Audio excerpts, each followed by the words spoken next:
আসসালামু আলাইকুম সম্মানিত শ্রোতা বন্ধুগণ। আজকে যেখান থেকেই দেখছেন আমার এই পেজে বা ইউটিউব চ্যানেলে, আমি আজকে আপনাদের বর্ণনা করব আহসান মঞ্জিল নিয়ে। ঠিক আছে, সেখানে আহসান মঞ্জিল বাংলাদেশের ঢাকার পুরানো অংশে অবস্থিত একটি ঐতিহাসিক প্রাসাদ। এটি একসময় ঢাকার নবাবদের বাসস্থান ছিল। বুড়িগঙ্গা নদীর তীরে অবস্থিত এই প্রাসাদটি দেখতে খুবই সুন্দর এবং এর স্থাপত্য শৈলী অসাধারণ। বর্তমানে এটি একটি জাদুঘর হিসেবে ব্যবহৃত হয়। তো সেখানে নবাবদের ব্যবহৃত জিনিসপত্র প্রদর্শিত হয়।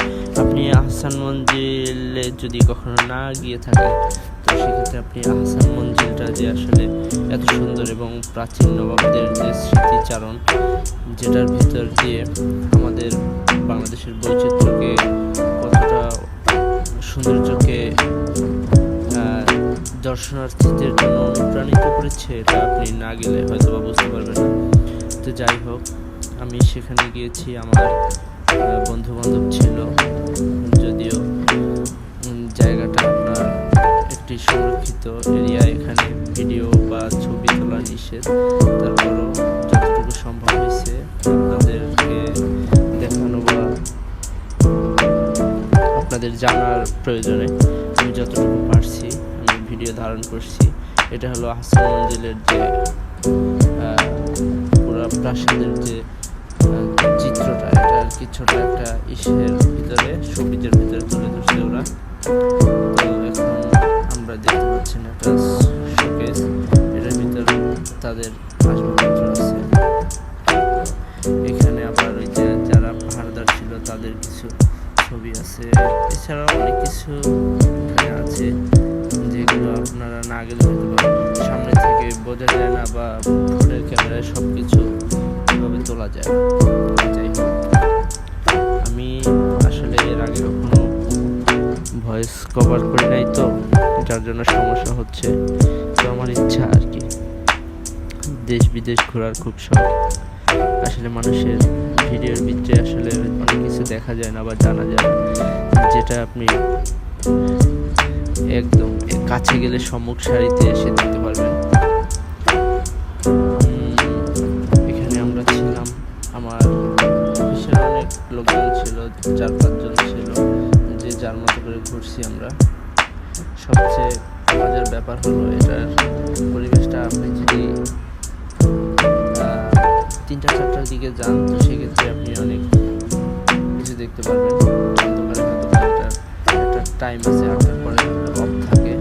এখানে হলো তারা নবাব এখানে বসে আর কি তাদের গেস্টদের নিয়ে খাওয়া দাওয়া করতো। এখানে আসে বিভিন্ন ধরনের লোক আসে। এটা সবার জন্য উন্মুক্ত থাকলেও এটাতে আপনার ওরা মানে সব কিছু পরিচালনার জন্য যে একটা খরচ, ওই খরচটার জন্য আপনার এখানে একটা নির্ধারিত টিকিট রাখছে, যেটা দ্বারা সব কিছু রক্ষণাবেক্ষণ করা হয়। এখানে আপনার নবাবদের জীবনী দেয়া আছে, তো কী কী ছিল এখানে বিস্তারিত আপনার ভিডিও দেখলে হয়তো সম্পূর্ণ বুঝতে পারবেন। এটা ছিল দোলনা, নবাবদের বাচ্চাদের এখানে খেলাধুলা করা হতো, ওদের আনন্দের জন্য আর কি এটা করা হয়েছে। এটা হলো নবাব সিরাজউদ্দৌলা।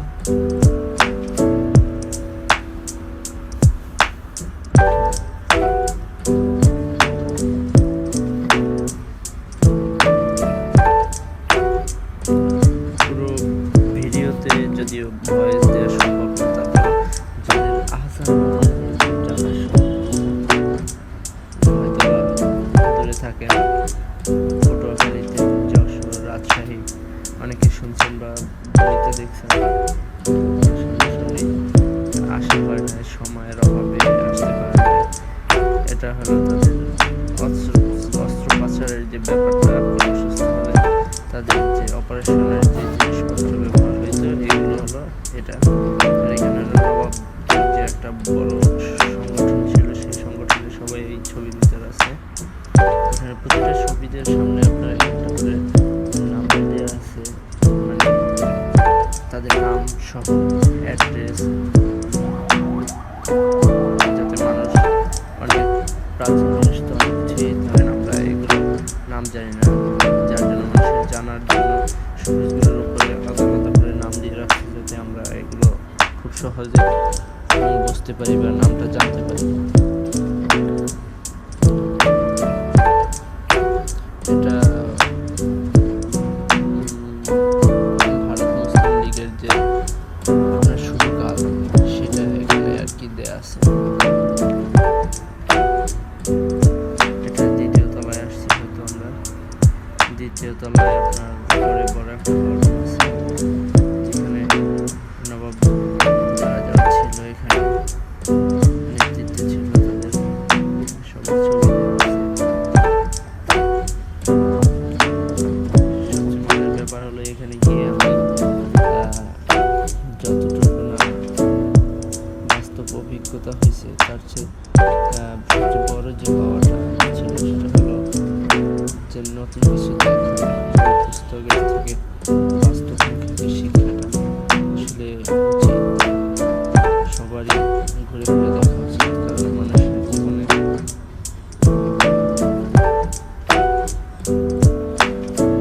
নানা স্বপ্ন নিয়ে আমরা থাকি। কারণ দেখা যায় ছোটোখাটো জিনিসগুলো আমরা যদি উপলব্ধি করতে না পারি তো সেক্ষেত্রে জানার পরে যে মানুষের যে একটা আক্ষেপ দেখা, চোখে দেখা, এই আক্ষেপটা হয়তো মরে যায়। যার জন্য উচিত সবার ঘোরাফেরা করা উচিত। যাই হোক, আমি ভিডিওটা কন্টিনিউ করতেছি, আপনারা দেখেন, সমস্যা নাই। আমি আর ভয়েস দিচ্ছিলাম। ধন্যবাদ সবাইকে, ভালো থাকবেন, সুস্থ থাকবেন।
না যাই না।